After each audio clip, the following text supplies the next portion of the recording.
Hi, I am Surabhi Jain, the founder of Fearless Communicators Tribe, and I am here with yet another extract to help you improve your listening skills. Improving your listening skills is the first step to help you improve your spoken English ability. The following extract is adapted from a Sherlock Holmes mystery by Sir Arthur Conan Doyle, the detective's famous approach that uses logic and deduction comes into play when he tries to solve the crime. I called on my friend Sherlock Holmes on the second morning after Christmas. He was sitting on the sofa in a brown dressing gown, holding a pipe with a pile of crumpled morning papers at hand. Beside the couch was a wooden chair. On the back of the chair hung a dirty, worn, hard felt hat. A lens and forceps lay upon the seat of the chair. Obviously, Holmes had hung the hat over the chair in order to examine it. "Perhaps I interrupt you," I said. "Not at all. I'm glad to have a friend with whom I can discuss my results," said Sherlock.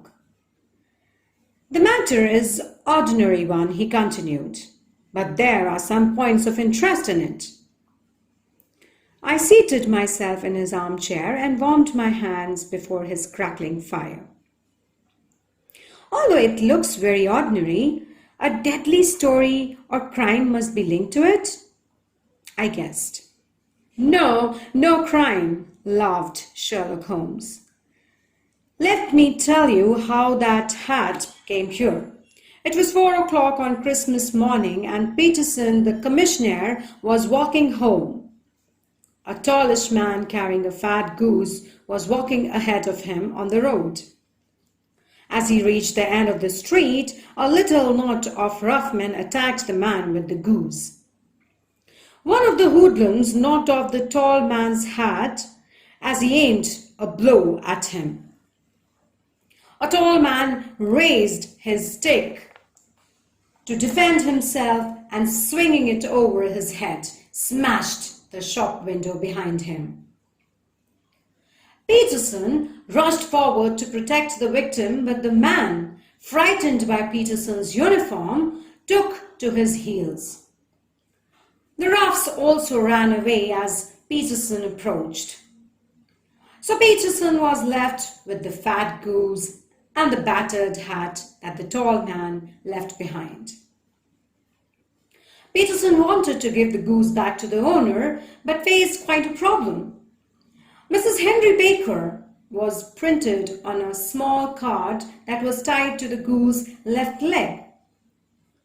Also, the hat does have the initials HB that have been inscribed on its lining. However, there are thousands of bakers in the city and many hundreds of those are Henry Bakers. Peterson brought both hat and goose round to me on Christmas morning as he knows such problems interest me. The goose we kept until this morning when it seemed to be going bad. Peterson will have it cooked today. I thought that I'd keep the hat with me. Did you advertise in papers so that the owner can claim the hat? Oh, no. Then how will you know who the owner is? We know what we can deduce from this hat. But you're joking. I don't see what you can deduce from this battered hat. Here is my lens. You know my methods. What can you gather about the man who owns this hat? I took the tattered object in my hands and turned it over rather ruefully. It was a very ordinary black hat of the usual round shape, hard and much the worse for wear. The lining had been of red silk but was a good deal discolored. There was no maker's name, but as Holmes had remarked, the initials HB were scrawled upon one side. It was pierced in the brim for a hat securer, but the elastic was missing. For the rest, it was cracked, exceedingly dusty, and spotted in several places, although there seemed to have been some attempt to hide the discolored patches by smearing them with ink. "I can see nothing. Tell me what you have deduced from this hat." Holmes looked thoughtfully at the hat and said, "The man leads a sedentary life and is quite clever. He is middle-aged and is not in good physical condition. His hair is grey and he puts lime cream in it. He was rich but is now no longer so." Holmes had few other such details about the man, and I was astounded. "I must be very stupid, Holmes, for I am quite unable to follow you. For example, how did you deduce that he is clever from this hat?" "Well, the hat is very large, so he must have some brains." "How do you know he has grey hair and uses lime cream?" "There is some fine grey hair on the lining of the hat. Therefore, his hair must be grey. There is a fine whiff of lime from the hat, and so he must use lime cream." Holmes had a logical explanation for each of his deductions. While Sherlock Holmes and I were talking, Peterson rushed into the room. He showed us a beautiful blue diamond that his wife had found in the goose. Sherlock Holmes immediately recognized it as the beautiful gem that had recently been in the news. Holmes recalled reading about the theft. It had been stolen from the Countess of Morcar while she was staying at the Hotel Cosmopolitan. A plumber who had come in to set something right in the room had been accused of the theft. Ryder, an attendant at the hotel, had given evidence that he had shown the plumber in shortly before the stone went missing. The Countess was very fond of the gem and was offering £1,000 as a reward for its recovery. "You see, Watson, our little deductions have suddenly assumed a much more important and less innocent aspect," said Holmes thoughtfully.